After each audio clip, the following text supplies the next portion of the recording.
Agora vamos dar início ao nosso primeiro tópico, cujo título é O Nascimento do Novo Homem. Ele tem uma pequena introdução, vamos ler essa pequena introdução.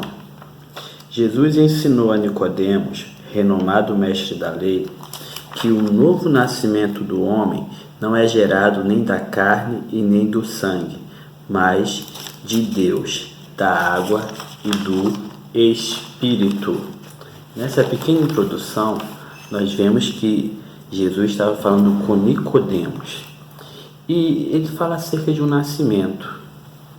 Nós só estamos aqui, nós só existimos porque um dia nós nascemos. Parece uma coisa muito lógica, mas nós só estamos aqui porque nós nascemos. E esse nascimento se deu devido à coabitação do nosso pai com a nossa mãe. E nós nascemos como? De maneira natural, de um parto natural. Só que para nascer no mundo espiritual, nós precisamos também nascer de novo. O que significa nascer de novo? Nascer de novo significa que nós nascemos no reino espiritual. É muito interessante que o nascer de novo, quando o Senhor Jesus fala com Nicodemos, aqui em João, no capítulo 1, no versículo 1 ao 16, é interessante que a gente pegue e preste atenção nesses dois versículos. No versículo 3 e no versículo 5. Aqui ele nos dá uma dimensão do que é nascer de novo e o que é preciso para nascer de novo. Olha só o que diz o versículo 3. Jesus respondeu e disse-lhes: na verdade te digo que aquele que não nascer de novo não pode ver o reino de Deus. Olha só, aquele que não nascer de novo não pode ver o reino de Deus. Agora vamos para o versículo 5. Olha só o que diz. Jesus respondeu: na verdade te digo que aquele que não nascer da água e do Espírito não pode entrar no reino de Deus. Olha que coisa interessante. Que aquele que não nascer de novo não pode ver o reino de Deus. E aquele que não nascer da água e do Espírito não pode entrar no reino de Deus. Existem duas coisas aqui. Existe o ver o reino de Deus e existe entrar no reino de Deus. É muito interessante que quem não experimentou esse novo nascimento ainda não enxergou e não entrou no reino de Deus. Nós temos a igreja, que é a instituição, que é a organização aqui na terra. Mas também nós temos o organismo. A igreja organismo é a eclésia, é o povo, é o corpo de Cristo. São os salvos reunidos. E esse corpo de Cristo, ele só é corpo porque nasceu de novo. Quem não nasceu de novo, não viu e não entrou no reino dos céus. E quem não nasceu de novo, realmente ainda não é a igreja, ainda não é corpo de Deus, ainda não pertence ao reino de Deus. Por isso é necessário nascer de novo. Por esse motivo, o Senhor Jesus falou com Nicodemos, aquele mestre na lei, aquele homem que conhecia tudo da lei, porém ainda não tinha nascido. Mesmo conhecendo toda a lei, ele estava limitado aqui na terra. Ele, mesmo conhecendo toda a lei, isso não dava o direito, não dava o acesso aos céus. Não é só o conhecimento, não é só conhecer a igreja, não é só ir à igreja. Você tem que ser corpo de Deus para entrar no reino dos céus. É necessário ser o corpo de Cristo, a eclésia. Agora vamos dar início ao nosso primeiro subtópico, cujo título é Nascido não de sangue nem de carne. Diz o seguinte: no prólogo de seu evangelho, o apóstolo João afirma que o novo homem em Cristo é, antes de tudo, uma criação espiritual. Não é gerado nem de sangue nem de carne, mas de Deus. Apesar do pecado do primeiro Adão, nós podemos renascer para Deus através dos méritos de Jesus, o último Adão. Então, uma parada aqui, fazer um pequeno comentário sobre esse primeiro parágrafo, sobre o seguinte, sobre o arrependimento, que é algo crucial para esse novo nascimento. O arrependimento é de fundamental importância para que nós venhamos nascer de novo. E a mensagem do arrependimento está contida em toda a Bíblia Sagrada, desde o Antigo Testamento até o Apocalipse. E nós vimos várias vezes no Antigo Testamento textos falando sobre o arrependimento, sobre a importância do arrependimento. Mas lá em Mateus, no capítulo 3, quando vem falando sobre João Batista, sobre o ministério de João Batista, o clímax da mensagem de João Batista era justamente o arrependimento. Era arrependei-vos, arrependei-vos, arrependei-vos que é chegado o reino dos céus. A temática, ele sempre frisava sobre o arrependimento. E é interessante que em Mateus, no capítulo 4, no versículo 17, quando o Senhor Jesus ele começa o seu ministério, quando o Senhor Jesus sai do deserto e vence o diabo quando foi tentado, ele começa o seu ministério e a primeira mensagem dele, ele já começa falando sobre o arrependimento. Em Mateus 4, versículo 17, o Senhor Jesus, ele inicia o seu ministério dizendo: arrependei-vos porque é chegado o reino dos céus. É muito interessante isso. E em Atos dos Apóstolos, logo depois que os apóstolos receberam o Espírito Santo, naquele discurso lindo de Pedro, ele está pregando para o povo. E lá no capítulo 2, no versículo 37 e 38, vamos ler o que é que está escrito aqui? Atos dos Apóstolos, capítulo 2, versículo 37 e 38. Diz o seguinte: ouvindo eles isto, compungiram-se em seu coração e perguntaram a Pedro e aos demais apóstolos: que faremos, varões irmãos? E disse-lhe Pedro, olha só, arrependei-vos e cada um de vós seja batizado em nome de Jesus Cristo para perdão dos pecados e receberei o dom do Espírito Santo. Aleluia, glória a Deus. Então aqui nós vemos que durante toda a história o clima da mensagem era o arrependimento. E vamos pensar, se antes de Cristo era pregado sobre o arrependimento, o próprio Cristo pregou sobre o arrependimento, logo depois do Senhor ser assunto aos céus, o apóstolo Pedro, já inaugurando a graça, naquele discurso maravilhoso, ele inicia a pregação da graça pregando o arrependimento. Então, meus irmãos, a mensagem que nós temos que pregar é o arrependimento, porque o nascimento do novo homem só acontecerá mediante ao arrependimento da pessoa, ao arrependimento. Vamos continuar aqui o segundo parágrafo desse tópico, desse subtópico, que diz o seguinte: a atuação do Espírito Santo no interior do ser humano é um milagre mais expressivo que Deus pode operar em nossas vidas. Ao nascer de novo, o homem experimenta um novo gênese, a comunhão plena com o Pai Celeste. Olha só, a atuação do Espírito Santo no interior do ser humano. A Bíblia diz que a fé vem pelo ouvir, e o ouvir pela palavra de Deus. Quando nós ouvirmos a palavra de Deus, assim como aqueles homens em Atos dos Apóstolos, o Espírito Santo ele faz a obra em nossas vidas. E não importa a oratória que o homem tem, não importa as palavras que ele vem usar, se o Espírito Santo não agir, ninguém se arrepende.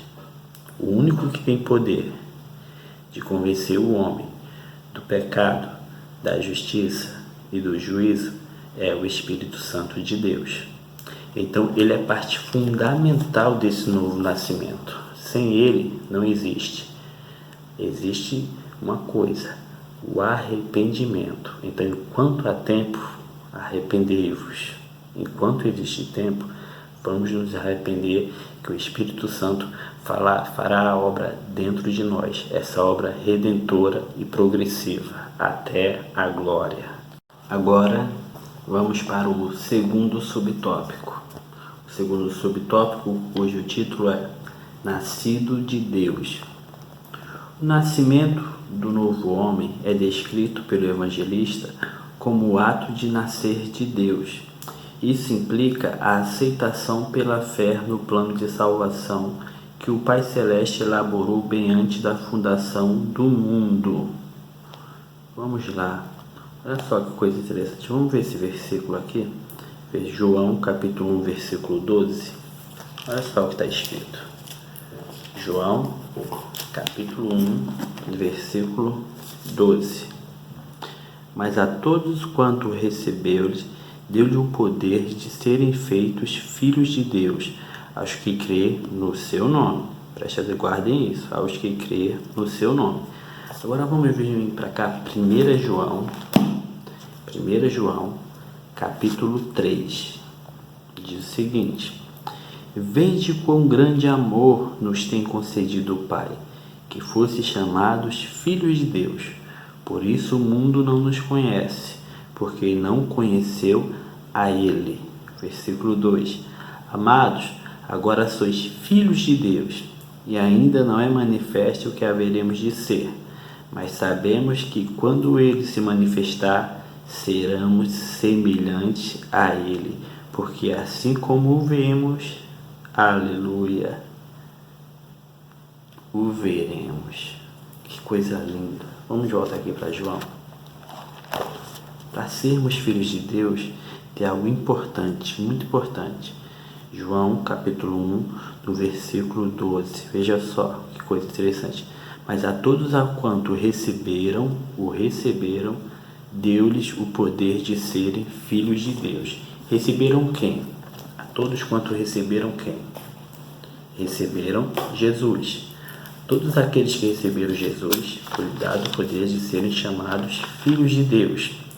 Esse novo nascimento só é possível para aqueles que estão em Cristo, para aqueles que estão em Cristo Jesus. Jesus é a fonte da vida. Vamos ver aqui um versículo interessante aqui em João também capítulo 1, só que no versículo 4. Olha só o que diz aqui. João 1, versículo 4. Nele estava a vida, e a vida era a luz dos homens. Em quem estava a vida? Em Jesus. Olha só.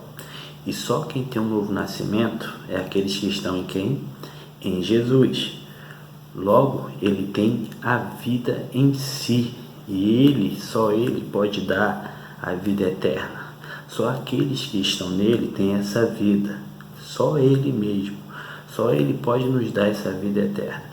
Então, ser nascido de Deus implica em ser uma nova criatura. Mas o que é necessário?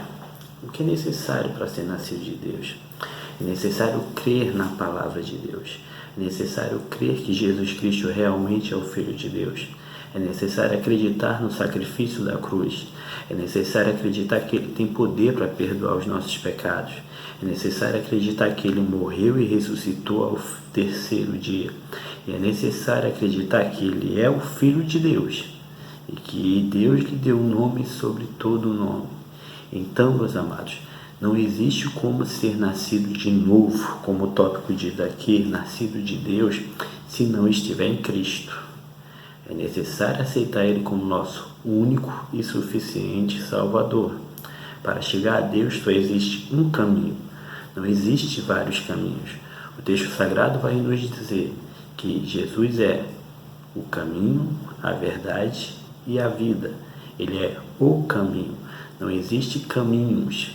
O caminho. Ele é o caminho, a verdade e a vida. E ninguém vai ao Pai senão através dele. De quem? De Jesus. E para se chegar ao Pai, só quem chega aos pais é quem é filho. Você é um filho e você é uma filha de Deus, porque você, assim como eu, cremos no Senhor Jesus. E para sermos realmente filhos de Jesus, nós temos que crer em seu sacrifício. Então, para ser realmente filhos de Deus, nós temos que ter o Senhor Jesus como nosso Salvador. E outra coisa muito importante, que a gente não pode esquecer jamais, para que o Senhor Jesus seja o nosso Salvador, antes ele tem que ser o nosso Senhor. Jesus só é Salvador daquele de quem ele é Senhor. Jesus é o Senhor da sua vida?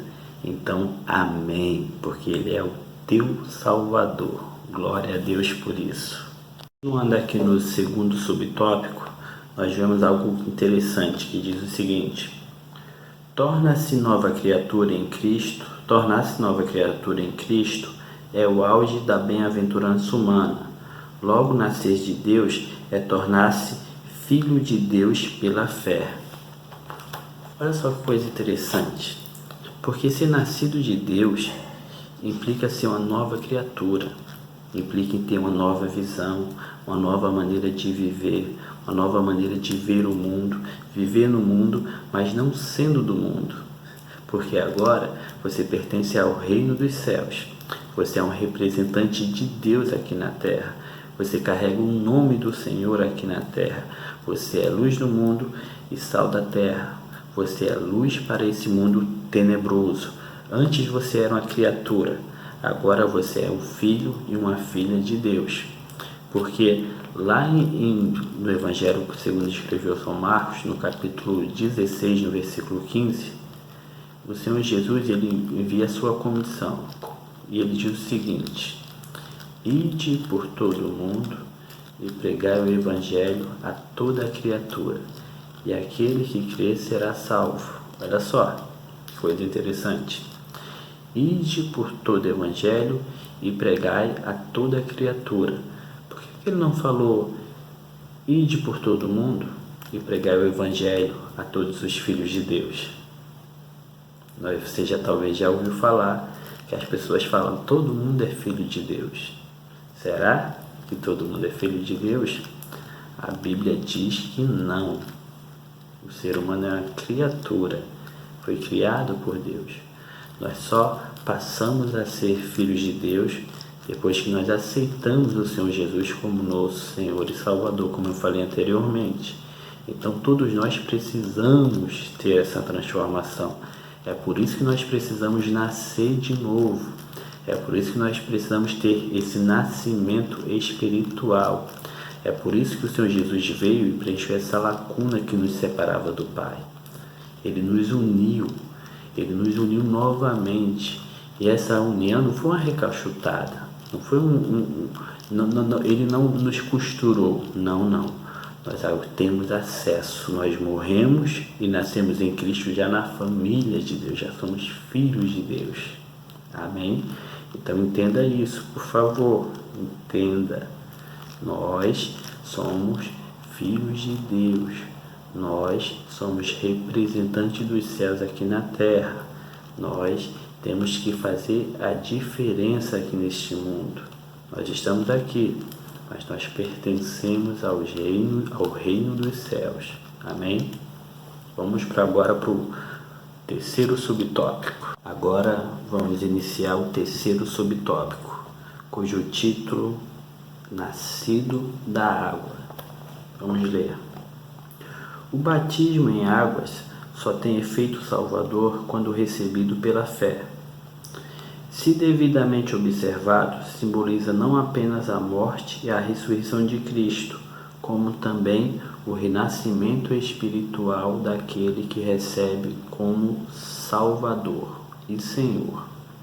Dessa forma, cumpre-se o que Paulo escreveu, asseverando que Jesus nos salvou mediante o lavar regenerador e renovador do Espírito Santo. Dessa experiência surge o novo homem em Jesus Cristo. Aqui aparecem algumas coisas que nós já falamos sobre o batismo em águas, só tem efeito salvador quando recebemos pela fé. E aqui tem a referência de Marcos, capítulo 16, versículo 15, quando Jesus fala: ide e pregai o Evangelho a toda criatura. E aquele que crê, é aí que entra a fé, e aquele que crê será salvo.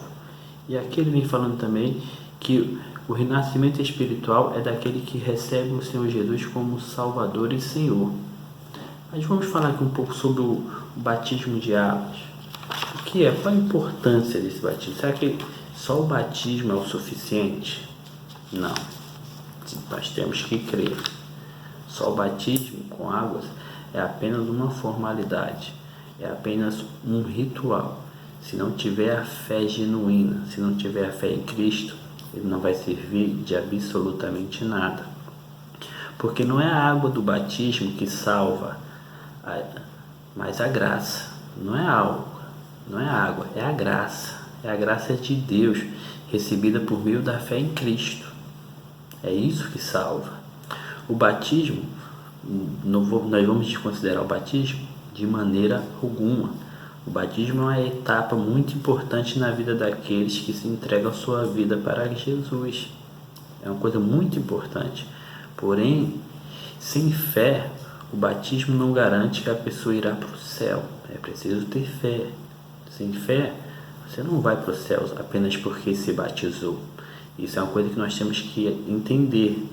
Aqueles que se recusam a aceitar Jesus como seu Salvador serão condenados. Preste muita atenção. Aqueles que não aceitam Jesus como seu Salvador serão condenados, quer tenham se batizado ou não, porque o batismo apenas não salva ninguém.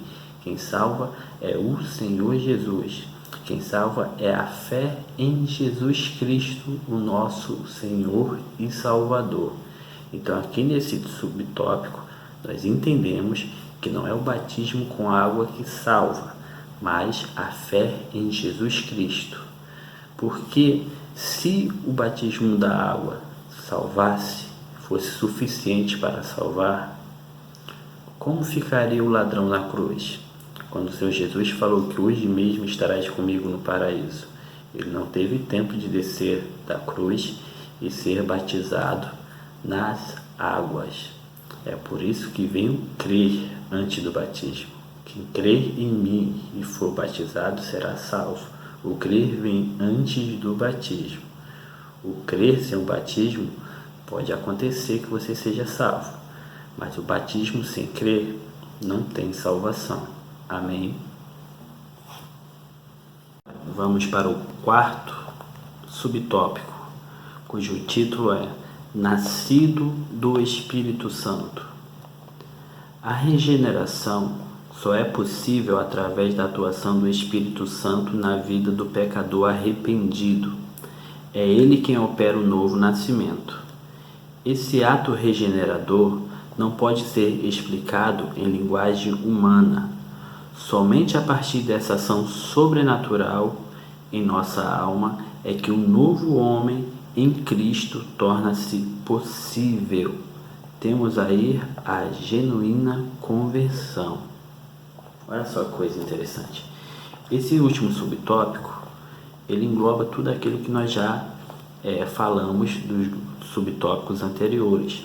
Mas aqui eu quero frisar algo contigo. Quando o comentarista coloca que a regeneração só é possível através da atuação do Espírito Santo na vida do pecador arrependido. Entre o arrependimento de novo, porque a Bíblia diz que aquele que peca, se arrepende e deixa e larga e não volta à prática, esse aí ele recebe misericórdia. E o que é qual é a diferença? Por que o arrependimento é tão importante? Muita gente confunde arrependimento com remorso. São duas coisas completamente diferentes. Tem gente que sofre, tem gente que acha que está arrependido, mas na verdade ele sente remorso, não é arrependimento. Qual a diferença do arrependimento por remorso? É simples. Com a pessoa com remorso, ele fica triste, ele chora, ele se desespera, ele sofre, mas não sofre arrependido, ele sofre com remorso. E o que é remorso? Remorso é sentir, é lamentar pelas consequências causadas pelo pecado e não pelo pecado.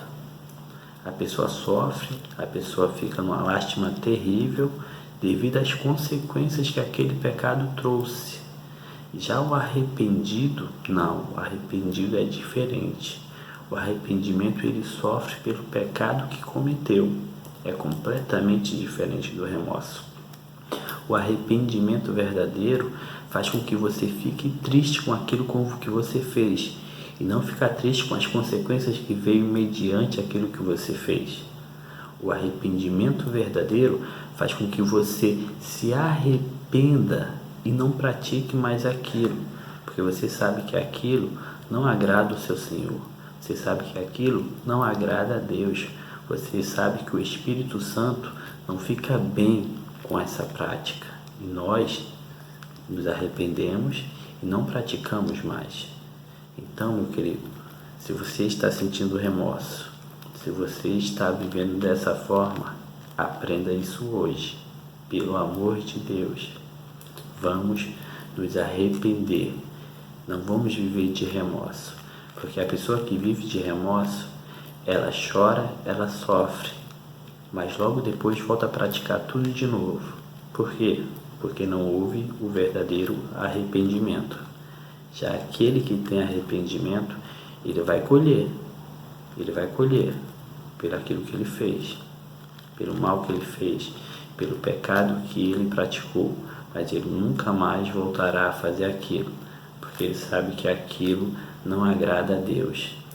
E a maior virtude, uma das maiores virtudes do salvo, uma das maiores virtudes da nova criatura, uma das maiores virtudes de um filho de Deus, quando ele entende que ele está inserido no reino de Deus, quando ele entende que ele faz parte dessa grandiosa obra do Senhor, ele quer sempre agradar o seu Deus, ele quer sempre estar em comunhão com o seu Deus.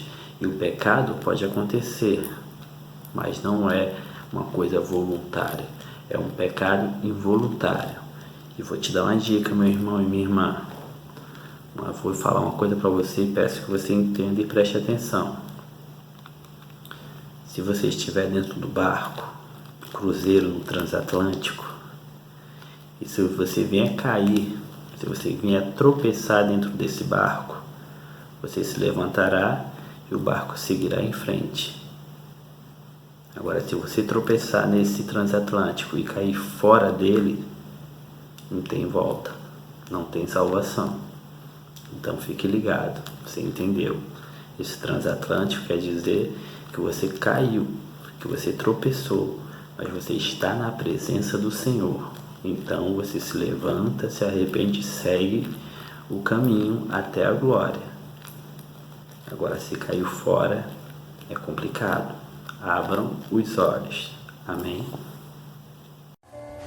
Olá, querido aluno da Escola Bíblica Dominical, graça e paz em Cristo Jesus. Estamos aqui hoje para ministrar a 13ª aula, o encerramento da nossa Escola Bíblica Dominical trimestral, dentro de um contexto que já está sendo introduzido pelo nosso diácono Joseph, o nosso superintendente. Me chamo presbítero André Araújo, sou presbítero da Assembleia de Deus de Bom Sucesso, pastor Jaime Soares, e tenho como congregação a filial Gileade, pastoreada pelo pastor Fábio Basto. Vamos dar sim continuidade do segundo tópico. Estamos abordando aqui o novo homem em Jesus. O primeiro tópico já foi discorrido com os irmãos a respeito do arrependimento, do batismo, do nascimento, do surgimento de um novo homem. Agora esse novo homem surge e ele precisa ser justificado. E o segundo tópico vai estar justamente abordando sobre a justificação desse novo homem. Esse tópico será abordado e discorrido por 3 subtópicos. Amém? Vai começar a leitura assim: o novo homem nasce através da fé em Jesus Cristo. num contexto de injustiça e de pecado. Por isso, precisa de um novo status diante do tribunal de Deus, a justificação pela fé. Satanás ele tinha toda a legalidade, ele tinha todo o poder para diante do tribunal de Deus, nosso justo juiz, que tem uma base do seu trono como a justiça de nos acusar e de nos levar à condenação eterna. Mas graças a Deus pelo sacrifício de Jesus Cristo, que foi o Cordeiro Santo de Deus imolado antes da fundação da terra, nós alcançamos justificação diante do altar, diante do tribunal de Deus. Tá bom? Vamos aqui falar sobre esse contexto de um novo homem e a justificação da injustiça e do pecado. Esse tópico vai falar da inutilidade da justiça humana. Efésios, capítulo 2, versículo 8 e 9, está escrito: pela graça sois salvo, por meio da fé. Não vem de vós. Isso é um dom de Deus e não vem por obras. Então, Paulo já estava escrevendo aos Efésios como alcançar esta justificação. É algo gratuito através da graça alcançada na cruz do Calvário. Isaías, bem antes do Cristo nascer, já nos relatava. Isaías, capítulo 64, versículo 4. Ele vai nos dar uma confissão de pecados. Isaías vai nos falar que a nossa justiça humana é como trapos de imundície. Então não há justiça e não há obra boa no homem. O homem só é justificado através do primeiro tópico, o nascimento em Jesus, e através de uma consciência e de uma confissão de pecado para alcançar a justiça, a graça e a misericórdia de Deus. E para fechar esse subtópico, Romanos capítulo 1. Justificado, pois, pela fé, temos paz com Deus, glória, por meio do nosso Senhor e Salvador Jesus Cristo. A paz que excede todo o entendimento, ela só é alcançada. O príncipe da paz, ele só vai estar presente e atuante na nossa vida através da aceitação do sacrifício vicário de Jesus. Porque o próprio escritor Romanos, Paulo vai nos falar que todos pecaram e destituídos estamos da glória de Deus. Amém? Deus abençoe. Tópico 2, subtópico 2. No tópico anterior, nós tratamos a respeito da obra inútil, né? Que não há justificação na obra humana. A única maneira de um homem achar justificação é pela obra salvadora do Cristo. No tópico 2, subtópico 2, nós vamos tratar sobre a maravilhosa doutrina da justificação. Sua revista está escrito: ao pecador que, pela fé, recebeu a Jesus, Deus lhe concede mais que um mero perdão, muito mais que uma anistia. Concede-lhe o status de justo, pois a justiça de Cristo muda por completo a situação jurídica do réu. Este é completamente perdoado e os seus pecados inteiramente apagados. Paulo vai nos advertir na primeira epístola aos Coríntios, capítulo 6, versículo 11, ele vai fazer um paralelo ali, começando do versículo 9. Ele vai estar falando, fazendo um paralelo entre o justo e o injusto. Então, do 9 em diante, ele vai falando e tecendo alguns comentários sobre um homem que vive de uma forma de injustiça, falando que os tais não herdarão o reino de Deus. Mas no versículo 11, ele vai escrever o seguinte: e os tais fossem santificados, lavados e justificados no Senhor e pela ação do Espírito Santo de Deus. Então, Paulo está nos advertindo sobre a natureza do primeiro homem, o nascimento desse homem em Cristo Jesus, a justificação e o processo para sermos chamados justos perante a Deus, perante o Pai.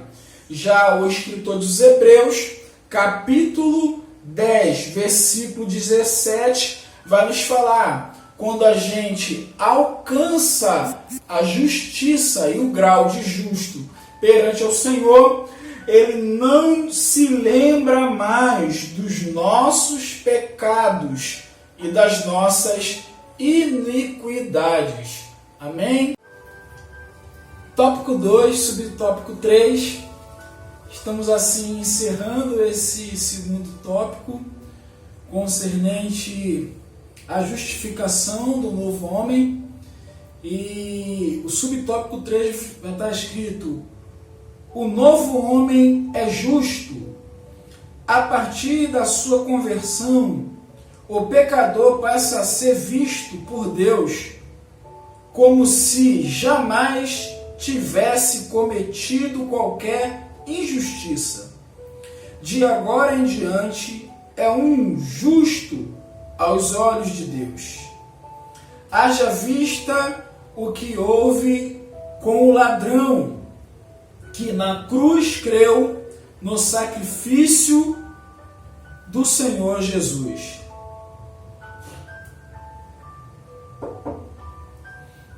Amados, a primeira epístola de João, capítulo 3, versículo 7, vai nos narrar: filhinhos, ninguém vos engane. Quem pratica a justiça é justo, assim como ele é justo. Quando nós, novas criaturas em Deus, somos alcançados pela justiça de Cristo alcançada na cruz do Calvário, Deus ele imputa as nossas mazelas, as nossas vidas pecaminosas, e vivemos diante do olhar de Deus como justo nessa terra. O texto vai nos falar que Lucas 23, 42 e 43, algo que é muito bem falado na igreja, sobre aquele ladrão da cruz que não tinha mais nenhuma revogação segundo as leis da terra, estava naquela cruz para assim morrer por uma vida de injustiça, uma vida de pecado, mas nos últimos momentos reconheceu a Cristo, e Cristo vai inaugurar o jardim de Deus com esse novo irmão, esse novo homem justificado pela cruz de Jesus. Amém? Vamos para o terceiro e último tópico, cujo título é a santificação do novo homem. Vamos para uma pequena introdução. Ao contrário da regeneração, que é um ato instantâneo, a santificação é um processo que demanda toda a nossa vida até alcançarmos a estatura de varões perfeitos. Primeiro subtópico: a santificação como posicionamento. No exato instante de sua conversão, o pecador arrependido passa a ser visto não apenas como justo, mas também como santo por Deus e pela Igreja. Já separado do mundo, torna-se propriedade exclusiva do Senhor. Posicionalmente é santo, embora esteja ainda em processo de santificação. Aqui é interessante, alguns pontos interessantes. Eu vou pedir que você abra a sua Bíblia no livro do evangelista São Lucas, no capítulo, vamos lá, pegue sua Bíblia, por favor, no capítulo 23, no versículo 42, que diz o seguinte: E disse a Jesus: Senhor, lembra-te de mim quando entrares no teu reino. Aqui, nessa passagem emblemática do ladrão que se arrepende na cruz, que se arrepende pouco tempo antes de sua morte, nós vemos algo maravilhoso. Nós vemos que o ladrão chega para o Senhor Jesus e fala: Senhor, lembra-te de mim quando entrares no teu reino. Olha só que coisa linda. Lembra-te de mim quando entrares no teu reino. Por que isso é lindo? Porque ali, gente, os apóstolos, todos os seguidores estavam abalados. Ali todos estavam estarrecidos com o que eles estavam vendo. A fé deles ali estava abalada. Eles estavam vendo o reino que o Senhor Jesus pregou para eles sucumbir. Eles estavam vendo o reino que o Senhor Jesus falou para eles sendo destruído, sendo abalado. E eles estavam com o seu emocional completamente abalado. E esse homem, movido pela fé genuína, ele enxergou algo que todos os apóstolos não viram. Ele enxergou que com a morte de Cristo seria inaugurado uma glória maravilhosa, seria inaugurado algo tremendo que a humanidade nunca havia recebido. Então ele chega para o Senhor Jesus e fala: Senhor, lembra-te de mim quando entrares no teu reino. Olha só que ato de fé, que coisa maravilhosa. E lembra dos tópicos anteriores que eu falei que Jesus só é salvador daquele que é Senhor? E veja só como é que esse ladrão trata o Senhor Jesus. Ele chega e chama logo de Senhor. Ali ele já professou a sua fé no Senhor Jesus. Ali ele já recebeu Jesus como dono de sua vida, como dono do seu ser. E é interessante que todos os apóstolos, todos os seguidores de Jesus estavam ali completamente atônitos. Mas esse homem, movido de uma fé genuína, revelada, ele chega para o Senhor Jesus e ele tem uma visão maravilhosa. Ele não tem a visão do Jesus derrotado, de um Jesus ali na cruz sendo humilhado. Não. A visão desse homem é de um rei vitorioso que estará inaugurando um reino sem fim, um reino eterno. E ele quer fazer parte desse reino. E ele olha para o Senhor Jesus e fala: Senhor, lembra-te de mim quando entrares no teu reino. Essa fé só quem pode dar é o Senhor Jesus.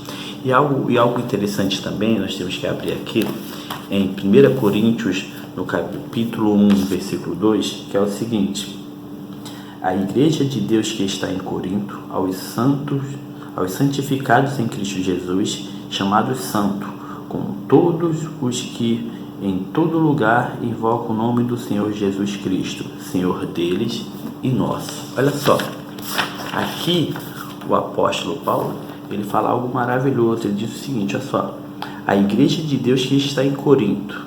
A igreja é organização, agora vem o organismo. Aos santificados em Cristo Jesus, chamados santo, com todos os que em todo lugar invocam o nome do Senhor Jesus, Senhor deles e nosso. Aqui, esse versículo fala, tem muita informação nesse versículo. Primeiro, o apóstolo vem dizendo que nós fomos santificados. O que significa esse santificado? Significa que nós fomos separados para algo. E logo depois fala que nós somos santos. Nós somos separados. E todo aquele que invocar o Senhor Jesus como o Senhor de sua vida, também, em qualquer parte do mundo, também será salvo. E ele vem falando mais outra coisa. e Ele será Senhor, não só deles, mas como nosso também. Então, é uma característica imprescindível para a salvação, para o nascer de novo. É receber o Senhor Jesus como nosso único e suficiente Salvador. Ele é esse elo que nos une. Mas antes do Senhor ser o nosso Salvador, Ele tem que ser o nosso Senhor. Entenda isso. Amém? Graça e paz. Amados do Senhor, graça e paz. Tópico 3, subtópico 2. Estamos aqui no último tópico dessa última lição bíblica. Amém? Estamos abordando aqui o novo homem em Jesus Cristo. No primeiro tópico nós abordamos o nascimento desse novo homem. No segundo tópico, a justificação desse novo homem. E já estamos abordando agora a santificação desse novo homem, desta nova criatura em Cristo Jesus. O nosso diácono Joseph já abordou aqui o primeiro subtópico e falou sobre o posicionamento desse novo ser nascido em Cristo Jesus. E eu vou estar falando sobre um processo, o processo da santificação. Há um posicionamento, quando nos posicionamos em Deus, há um processo de santificação em Deus. Mateus, capítulo 5, versículo 48, vai nos chamar a ser perfeito. Sejamos perfeitos, assim como o Pai, assim como Deus Pai é perfeito também. E em Efésios, capítulo 4, versículo 13, vai nos falar sobre a unidade da fé, a maturidade para alcançarmos a plenitude em Cristo. Então, no primeiro subtópico, abordamos um posicionamento. Nesse tópico, o segundo subtópico, nós estamos já falando de um processo de um novo homem que é visto já como santo na presença de Deus e que se submete a esse processo de santificação em Deus. Amém? Tópico 3, subtópico 3, estamos assim findando essa 13ª aula, encerramento do nosso trimestre, e nesse terceiro subtópico está a santificação é a vontade de Deus no novo homem. O novo homem é impossível sem o processo da santificação. Quanto mais nos santificamos, mais parecido nos tornamos com o Senhor Jesus. Seremos seus imitadores, assim como diz em 1 Coríntios. Logo, devemos nos santificar como a vontade suprema de Deus para a nossa vida. Amados do Senhor, Hebreus capítulo 12, versículo 14, vai falar que sem a santificação é impossível, não veremos Deus sem nos santificarmos. Então, nós abordamos de um posicionamento no primeiro tópico, subtópico, nós abordamos no segundo subtópico um processo depois de um posicionamento, para depois ter uma clareza do que Deus quer para nós como igreja. A vontade dele, desse novo homem, é de um ser santo, de um ser separado, de um ser que vai morar com ele e que vai herdar as propriedades celestiais. Amém?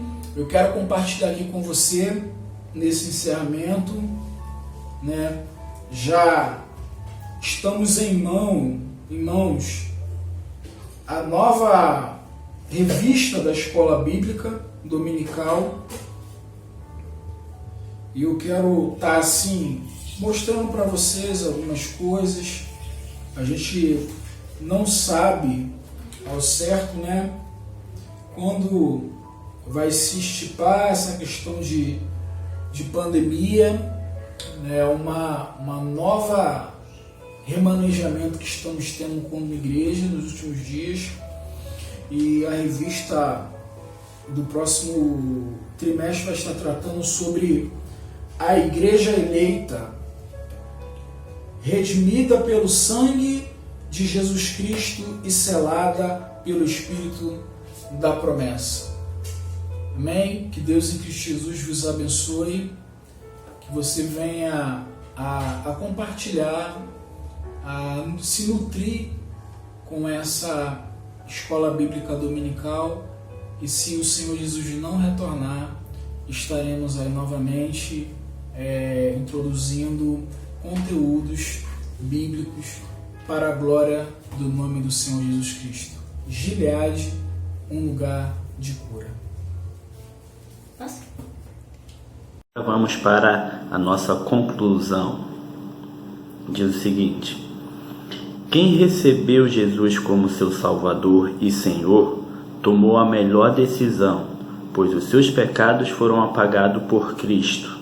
A nova vida em Jesus é um presente de Deus. E quanto do arrebatamento da igreja, você será semelhante ao Senhor Jesus, porque esta é a promessa que ele nos fez por intermédio do apóstolo João. Amados, agora somos filhos de Deus, e ainda não é manifesto o que havemos de ser, mas sabemos que quando ele se manifestar, seremos semelhantes a ele, porque assim como é, o veremos. Sim, nós, os redimidos do Cordeiro, seremos glorificados, e nessa bem-aventurança estaremos sempre com o Senhor. Que o Cordeiro de Deus seja eternamente louvado. Que passagem maravilhosa! Olha só o que o apóstolo João escreveu. Que coisa linda! Olha só. Amados, agora somos filhos de Deus, e ainda não é manifesto o que havemos de ser, mas sabemos que quando ele se manifestar, seremos semelhante a ele, porque assim como é, o veremos. Nessa epístola aqui de João, tem um versículo maravilhoso, que faz parte desse texto também, que diz o seguinte, que o mundo não nos conhece porque não o conheceu. O mundo não nos conhece porque não nos conheceu. É o complemento desse texto que nós acabamos de ler. Por que o mundo não nos conhece? Porque agora nós somos o que Jesus era antes. Mas só que existe uma promessa, que nós não ficaremos como Jesus era. Nós seremos como Jesus é agora. Essa é a transformação. Que nós viemos caminhar e nunca nos afastar disso, nessa promessa. Que nós o veremos em glória. E estaremos na glória junto com o Pai. E esse momento será maravilhoso para todos nós. Vamos combater o bom combate e vamos guardar a fé. Meus amados, estamos encerrando essa lição e eu peço muito obrigado por sua atenção. Peço desculpa por nossos possíveis equívocos, mas nós estamos nos esforçando e com a graça de Deus, a cada dia que nós venhamos trazer essa aula será melhor. Que o Espírito Santo do Senhor continue falando com a sua igreja, graça e paz.